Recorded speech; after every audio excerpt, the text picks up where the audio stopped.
Welcome to another episode of the CPG Guys podcast. Our hosts, Sri Rajgopalan, Peter V.S. Bond, and Brian Gildenberg explore how brands and retailers engage consumers in an increasingly digitally driven world. And now, here are the CPG Guys. Hello and welcome to the CPG Guys podcast, where we explore the omni-channel digital journey of brands and retailers. I'm your host, PVSB, welcoming you to this episode during Women's Month 2023 on the CPG Guys. It's the third year running in November. We only feature female leaders and entrepreneurs in the CPG and retail industry. And of course, as for me, when I'm not podcasting, I am also Partnership Acceleration Lead at Flywheel Digital, the leading managed services company that helps brands grow their e-commerce business. I am flying solo today because my partner Sri, well, he had to fly off to Pebble Beach, and Brian is otherwise indisposed working the show floor here. We're at Grocery Shop in Las Vegas. It's that time of year. Before we get to our guest, I want to remind everyone, please go to your podcast platform of preference, PPP, podcast platform preference. There we go. And go there and subscribe to our podcast. And in particular, if you're using Apple or Spotify, make sure that you are giving us a rating, because that feeds the algorithm, and leave us a review, because we want your feedback. We want to know what are the kinds of people that you want to have on the podcast and what you want us to talk about. So please do that. And of course, we want to express how honored we are to be rated for 2 years running the #1 CPG podcast, well, at least according to FeedSpot, the leading podcast ranking authority. And we're also pleased to have join us in the top 30 list our sister podcast, CPG Scoop with Risa and Jennifer, CPG Guys Fast Forward with our very own Brian Gildenberg, and of course the FMCG Guys across the pond in Europe. Lastly, I'll just say we're incredibly happy to be formal sponsors of Next Up, formerly known as Network of Executive Women, whose mission it is to advance all women in business and promote the cause of gender equality in the workplace. As part of our sponsorship, we get 50 memberships in the program. If you are a female entrepreneur, a small business owner, or even if you work at a big company and your company is not part of Next Up, drop us an email at contact@cpgguys.com, and hopefully we can give you one of our memberships so you can avail yourself of all the resources and networking capabilities within Next Up. It is a worthwhile organization. We're so proud to be associated. All right. Links to our podcast, our sister podcast, our landing page on Next Up, all of that can be found in the digital liner notes of this episode. Most of you are listening on a mobile device. Just toggle over, click the hyperlink. You don't have to write anything down. It'll take you right there, and you'll be learning and multitasking as you listen to the melodious tones of our conversation today. All right, on to the main event. We always love having people back who've been on the podcast previously, so we can learn about what's new, what's different, what's changed. And our repeat guest today is Ramm. She's a seasoned leader with over 20 years. She started at the age of 5 in digital advertising and marketing experience. As it was my goal is there to make her laugh, and I did. She currently serves as the global director of CPG partnerships for Uber Advertising, the media arm of course, Uber, the delivery service for food and also the rideshare service. Her team is responsible for driving partnerships with the world's top CPG manufacturers, enabling experiences to help them build their brands and drive sales. Prior to Uber, Megan was an early member of the Snap team, leading food, beverage, and retail partnerships, and spent quite a number of years at Google, leading partnerships in both food, beverage, and financial services sectors. Started her career in the publishing time, with time spent at companies like Forbes.com, and of course the international news agency Reuters. Megan has a bachelor in science from Miami University. I made the mistake when I moved to Ohio. I was wondering, why do so many people from Ohio go to college in Florida? Because I saw these people wearing Miami shirts. I'm like, no. Miami. The other Miami, Oxford, right? Oxford. Yeah, exactly. I it took me a while to clue in there, but eventually I got it. But anyhow, she went from there to NYU and now serves on the council for the Fresh Air Fund. Megan, she resides in Manhattan with her husband and 3 boys. And her spare time can be found running, playing tennis, or watching her boys play ice hockey. I love that. That is fabulous. So please join me in welcoming back to the podcast our guest, our friend, I'm Megan so thrilled Ramm. to be here. Thanks for having me. Back in Vegas again. Viva Las Vegas. I'm not even on the ground 24 hours, and you can see how hoarse my voice is. I know. We're all. I'm going to get onto the plane, and I'm just going to be silent because that, of course, my wife will be happy when I get home because I can't say a word. She's like, good, he can't talk. Got a lot of great questions prepared for you. Before we get to those, would you remind our audience a description of Uber advertising and a little more detail on what your role is there? Yeah, so Uber advertising is our new arm that we spun up about 12 months ago, and it is really built on the ethos that you can go anywhere and get anything with our property. So very simple, right? We have the Rider app, we have the Eats app.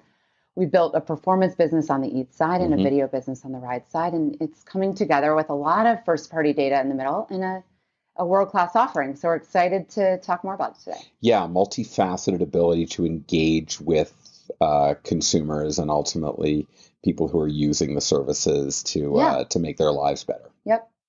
Brilliant. That's great. Okay. We're going to include in the digital liner notes of this episode a link to Megan's LinkedIn profile, Uber's corporate site, and the LinkedIn page for the corporation as well.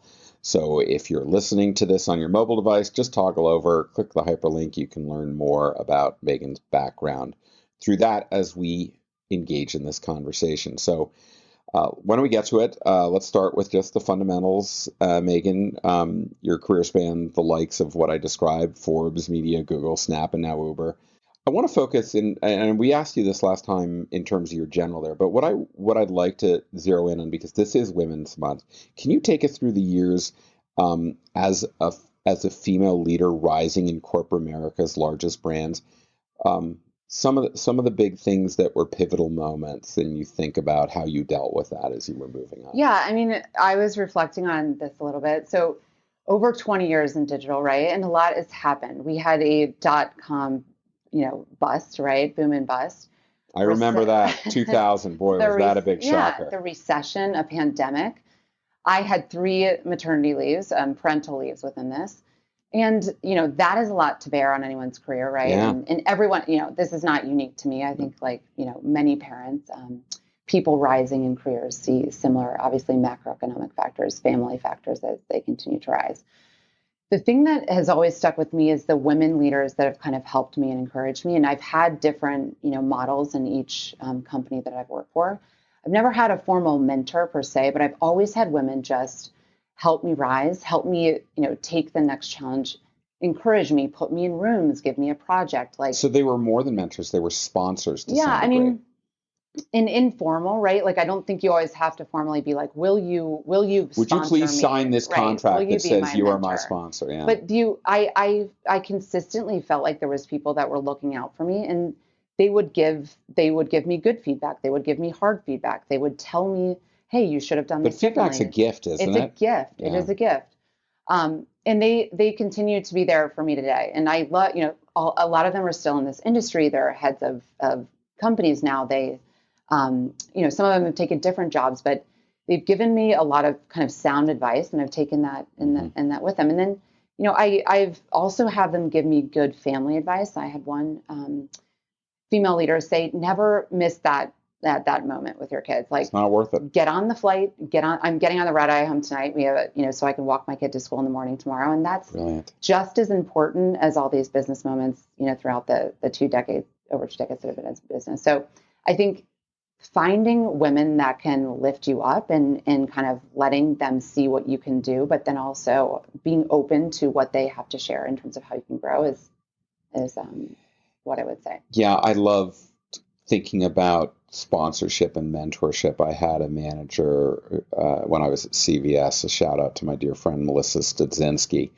And one day after she'd left the company, and we were I think we were sitting in my backyard having a barbecue, and she asked me a really poignant question. She said, "Who's on your board of directors?"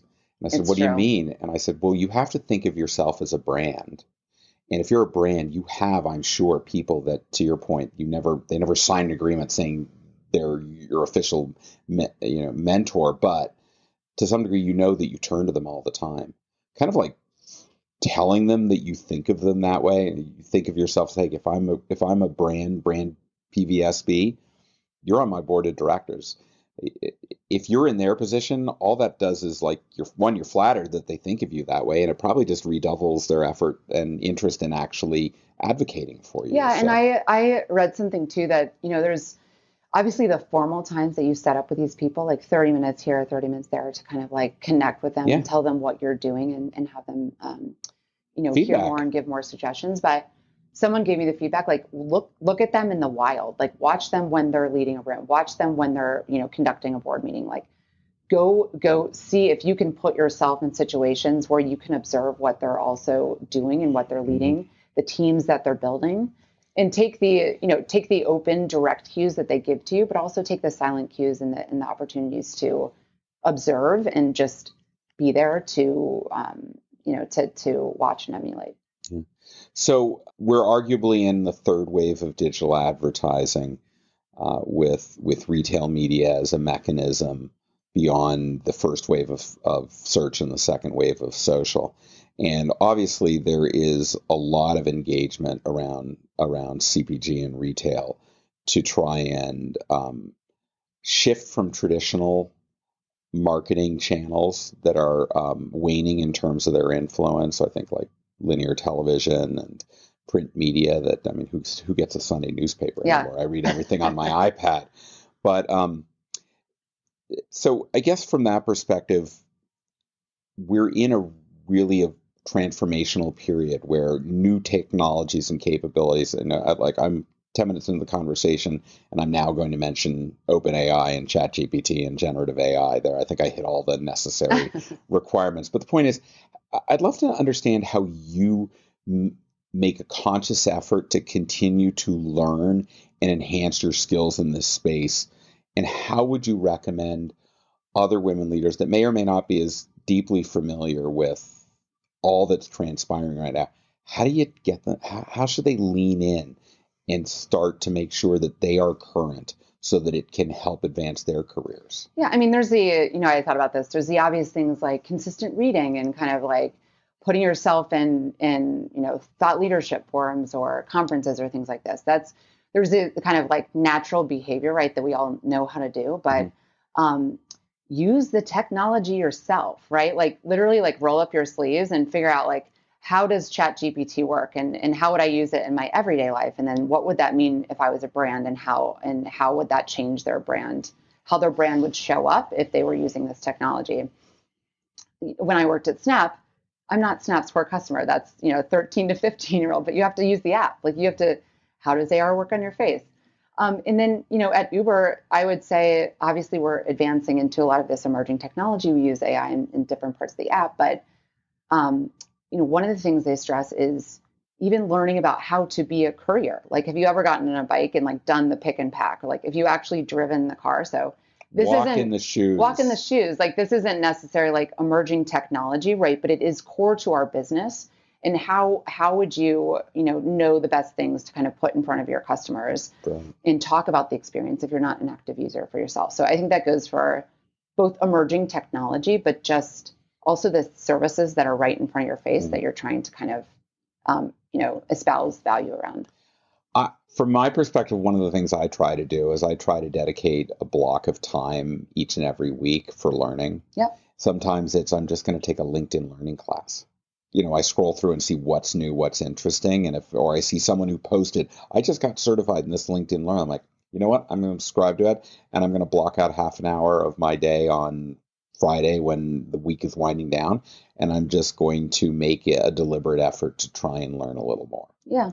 And I think be curious, ask questions. Like the older we all get and the longer you've been in a career, I think that sometimes like people don't step back and just ask foundational questions about certain things that, you could learn a lot from putting yourself out there and saying, hey, I don't understand this. Like, help me understand more. Go to the expert, go to the person that's on the bleeding edge of generative AI and ask them, about the technology or how they think it could be used in a particular space.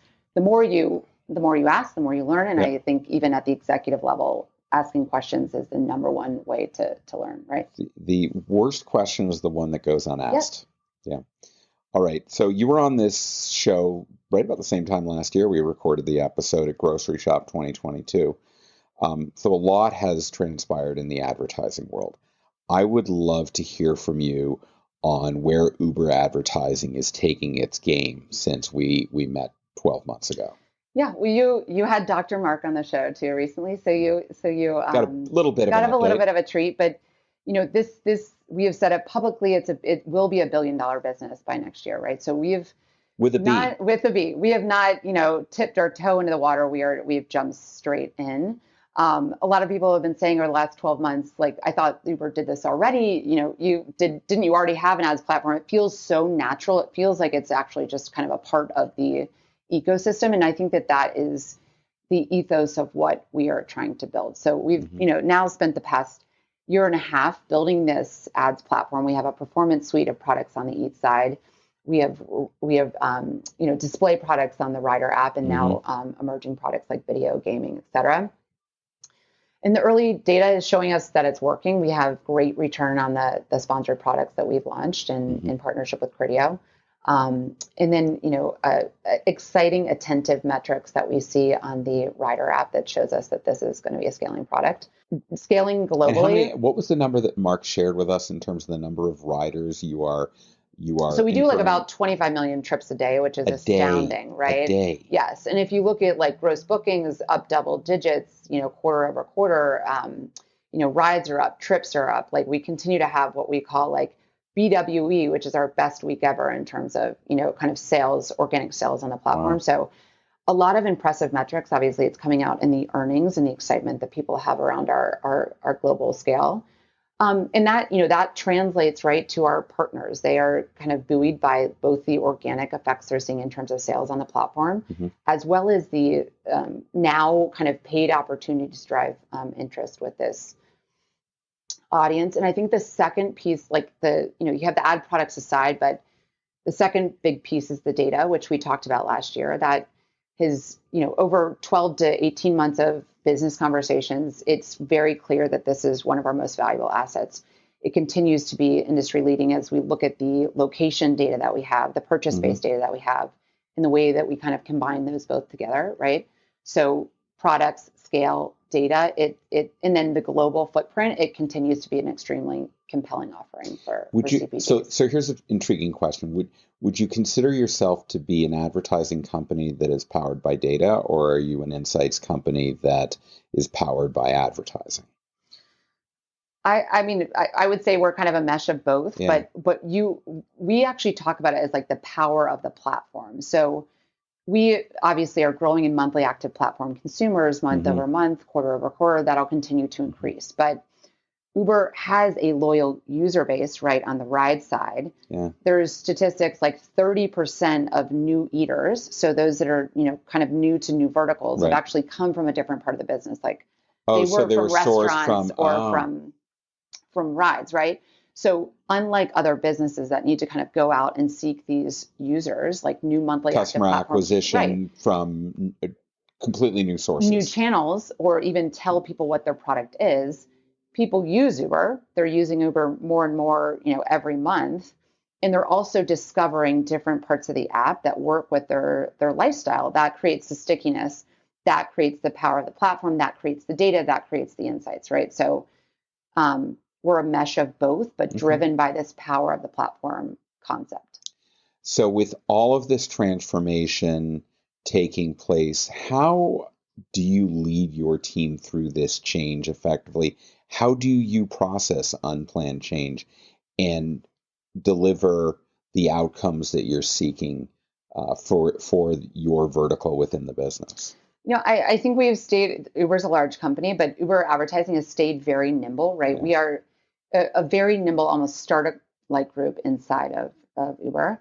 I think that keeps the dynamic fresh. It keeps people on their toes. Like, we're obviously consistently hearing from our customers that they need to stay more nimble. Like, they want to plan 12 to 18 months in advance, but that's not necessarily the way that the world is currently working. So as a leader, I'm encouraging the same thing. Like, we need to kind of act quickly, act with a sense of urgency, keep our customers' objectives at the heart of what we're doing.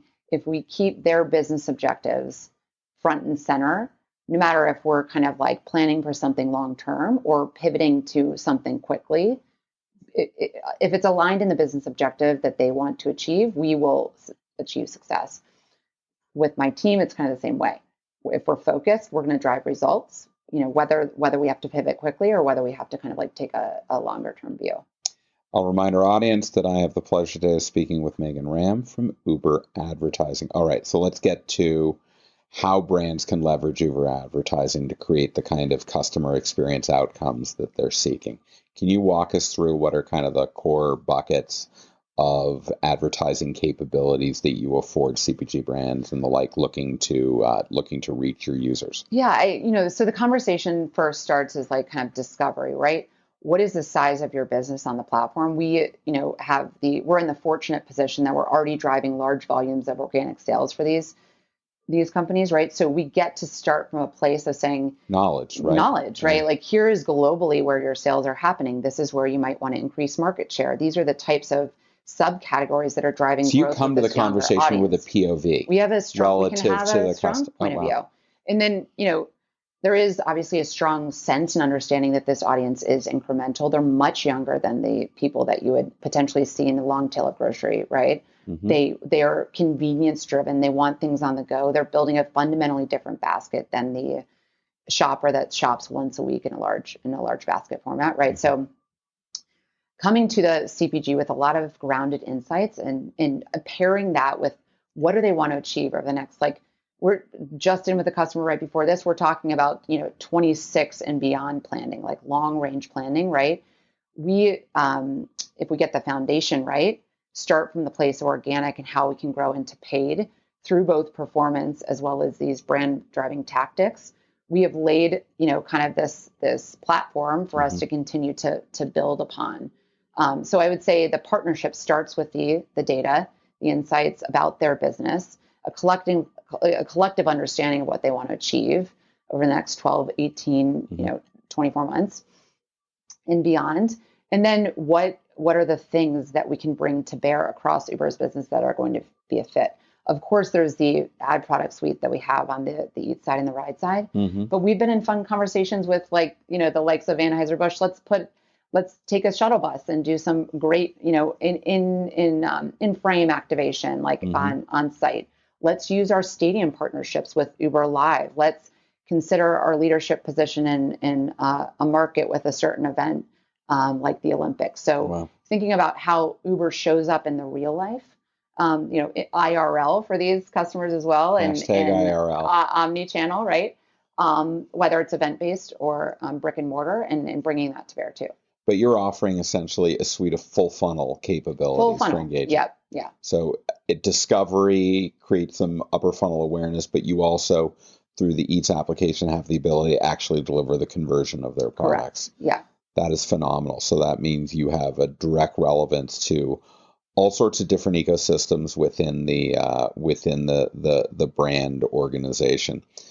If a consumer wants to find products that support their choices in your space, take us through the user experience from the advertising that's coming their way on how a mobility provider can also deliver grocery products, household staples, and other types of consumer goods.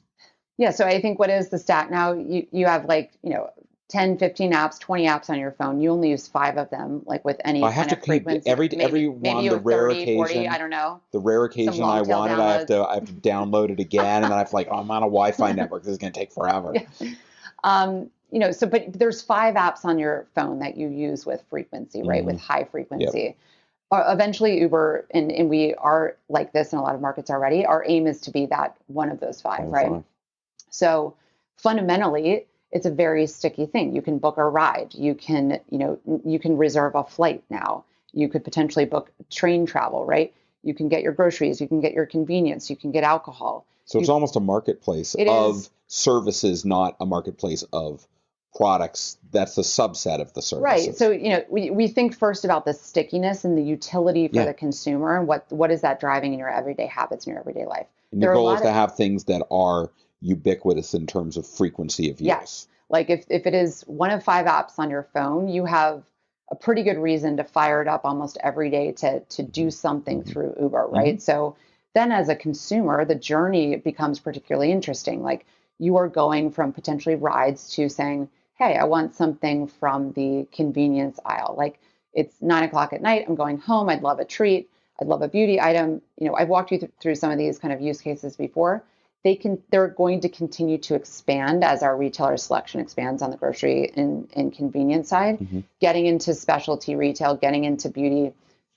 We announced an office player today in Staples. So when you look at the consumer journey, it's continuously evolving on the platform. We are providing enough utility intraday that you're going to find something that you can go or get with the services on the app.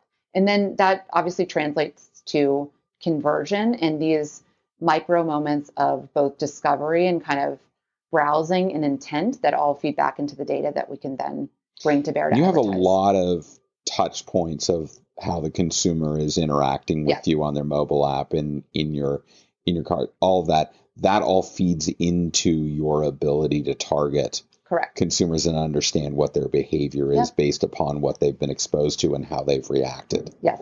Brilliant. That's really increasingly as brands are shifting their budgets into digital marketing capabilities and consumer engagement models that are on, as you said, the cutting edge of capabilities. They are looking for performance marketing metrics to justify that budget. Long gone are the days of dropping an FSI and expecting it to move volume. And as they shift the budgets from traditional mechanisms to new ones, the senior leaders, rightfully so, are looking for, well, show me that it works. So can you kind of walk us through how a brand knows that if they work with you, the campaigns that they are executing are measurably successful at the end of the day? So we of course can kind of report out on the standard metrics that you need to see at the baseline to judge if this is working on the site. So that's the kind of sales driven metrics, the soft digital metrics, the site side metrics that contribute to your understanding of what the path to conversion was and what the ultimate purchase was. But we're a grocery shop. We've heard over the last 2 to 3 days, everyone continues to talk about incrementality and how you measure that. We have strong points of view around that and help to kind of bring that to bear for customers. I think if we start the partnership again with a foundational understanding of what a general audience is in terms of overlap, what is actually incremental to the customer, then we start to prove it out through the campaigns on an individualized basis. But and the KPIs have to be relevant to the outcome. Yeah, I mean, right. What does incrementality mean to a them. But what does it mean if you're launching a new product?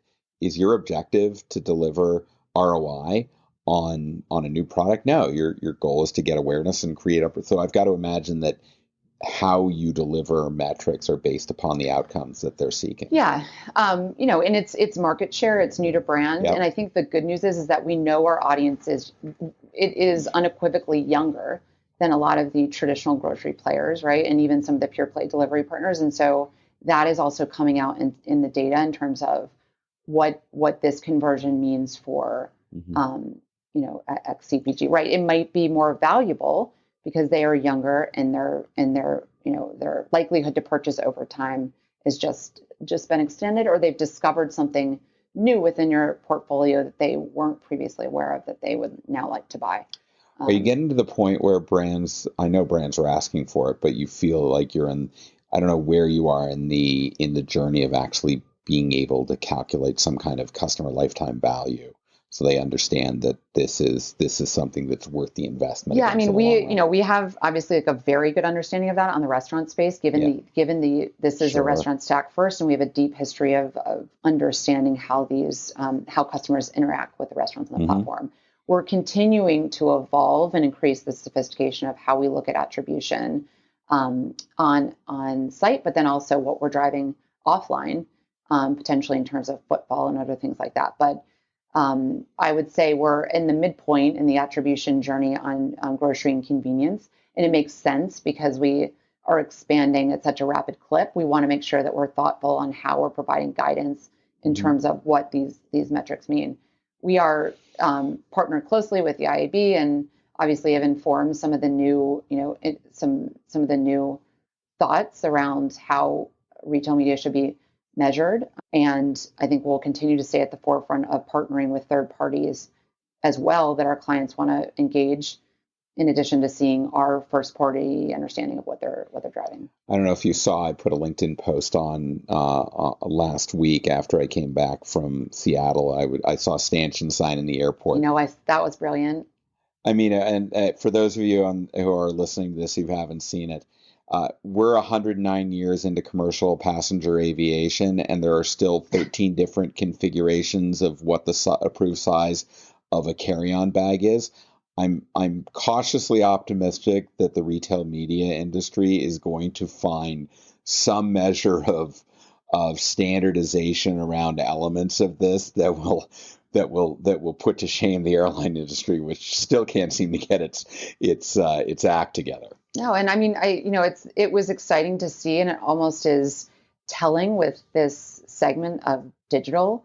The retail media has been moving so fast, right? Exceeding TV by 2025 is what the spend. I mean, that is really quite shocking to me. The rapid decline of, I mean, and I think fundamentally I understand some of the signals that it's happening, because just the fact that my daughter would rather watch something on that little mobile device than put it on the 60-inch flat screen that's on the wall, how she thinks about this is frighteningly different than how I think about things. Yeah, and I think, we have to be proud of this space for acting so quickly and moving so quickly compared to kind of like what has happened in legacy digital, or even obviously in other modes and mediums. So in terms of measurability, really excited to see the way that this advances, and particularly in the space for CPG, everything needs to be measured, brand and performance. And we, in partnership with third parties and with our clients, will take a very measured stance to how we're delivering metrics. What's the best way for brands to get engaged with Uber advertising? We are certainly have big teams. We've expanded rapidly since the last time we've talked. We have teams in 7 priority markets around the world. Obviously, we're in 70 plus countries around the world. So major footprint in hiring globally to account for the interest that we're seeing in all priority markets. Customers big and small can engage. We have both self-service options through partners like a Criteo, or obviously more of a managed service and a direct partnership lines for big and small partners alike.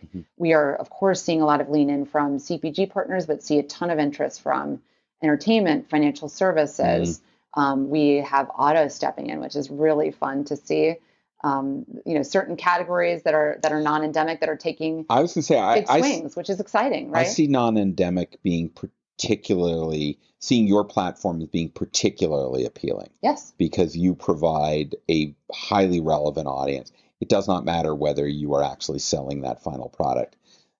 They are buying things, and they are doing things that can be great indicators of their proclivity to want to buy the kind of product these non-endemic advertisers are offering. Yeah, and they are younger, they're urban, they have high disposable income, so it's an attractive audience for many different subsets of the market.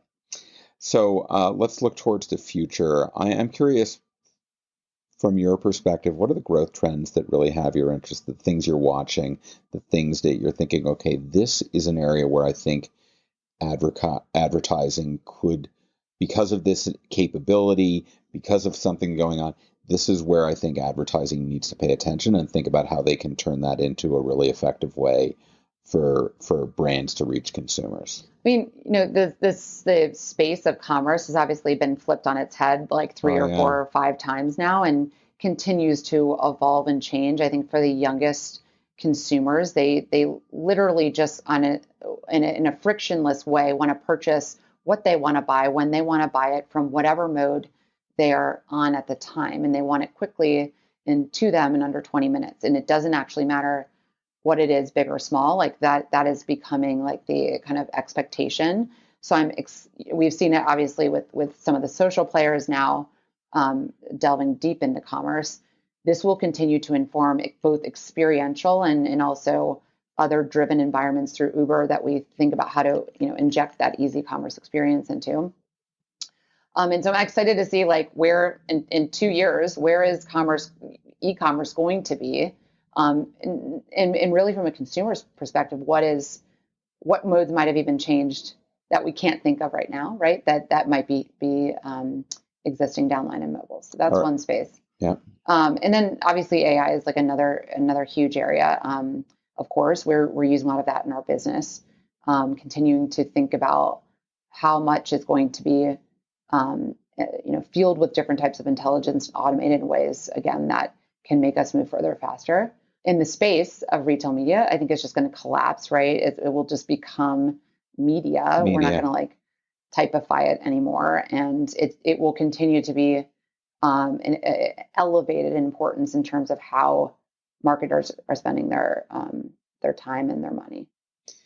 Yeah, I absolutely agree. The search is the one thing that really just fascinates me, and I've been talking about this over the last couple of weeks, both on the podcast and off, that generative AI presents us with a unique opportunity to shift the paradigm of search from vertical to horizontal. Like the example I love to use is there's a reason I don't go on to a digital website and shop for a 4th of July party, because I have to sit there and go one item by one item. I go to a physical store because they've set up a 4th of July section and I get everything and I can do it very efficiently. But if I can start doing that with search, where I say, I'm throwing a party, or let me translate that into the vernacular of the core business of Uber. I'm going to I need to get to someone's 50th birthday party. There are all sorts of permutations that generative AI can do. How do you get there? How do we schedule that? Do you want to bring a gift to that party? All of that can be commerce opportunities through your platform. But also, do you become the primary mechanism for that to happen, or is it the virtual assistant that the user has employees to do most of their activity, and you plug into that? I mean, there's just so many things that make me really think about how search for solutions to whatever you're trying to do, be it I'm trying to eat, I'm trying to get somewhere, I'm trying to do something. It just can be, there's so much opportunity coming forward. Yeah, and I think, it goes back to like to first party data in the end, and like how, the amount of it you have in order to kind of surface these types of recommendations, especially in an area of still some considerable walled gardens, right? So in Uber's business, we certainly can surface a lot of what you're describing already, right? In a merchandised environment, or just at the top of the feed, or recommending a gift from Drizzly or things like that. So more to come in this space, but agree with you certainly on the search trends and watching those evolve. Fascinating. Let me remind our audience, please go to CPGGuys.com. You can find all of our episodes. You can filter them by whatever topic that is of most interest to you: media, loyalty, data, analytics, ESG, DEI. We've got lots of filters there, so you can find people who are talking about the topics that are of most interest to you. And while you're there, please leave a rating and review on the navigation bar at the top, because we want to tailor this podcast to be relevant to the audience that follow us. And I should also make mention that at the time of this recording, we have just crossed 25,000 followers of the CPG Guys podcast. We are so incredibly flattered and honored to be your source for both education and entertainment, in doing so about this wonderful transformative industry we're in right now. Megan, thank you so much for taking time out of the grocery shop conference to sit down with us again. Always good to see you. You have an open invitation to come back. We love talking to you and getting your perspective on how brands can connect with consumers through innovative advertising and engagement platforms.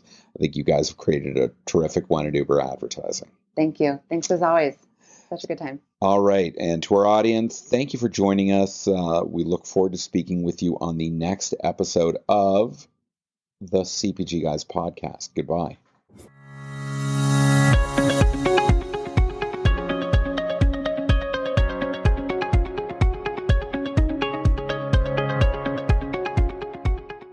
The content in this podcast episode is provided for general informational purposes only. By listening to our episode, you understand that no information contained in this episode should be construed as advice from CPG Guys LLC or the individual author, hosts, or guests, nor is it intended to be a substitute for research on any subject matter. Reference to any specific product or entity does not constitute an endorsement or recommendation by CPG Guys LLC. The views expressed by guests are their own, and their appearance on the program does not imply an endorsement of them or any entity they represent. The views expressed by CPG Guys LLC do not represent the views of their employers or the entity they represent. CPG Guys LLC expressly disclaims any and all liability or responsibility for any direct, indirect, incidental, special, consequential, or other damages arising out of any individual's use of, reference to, or inability to use this podcast or the information we present in this podcast.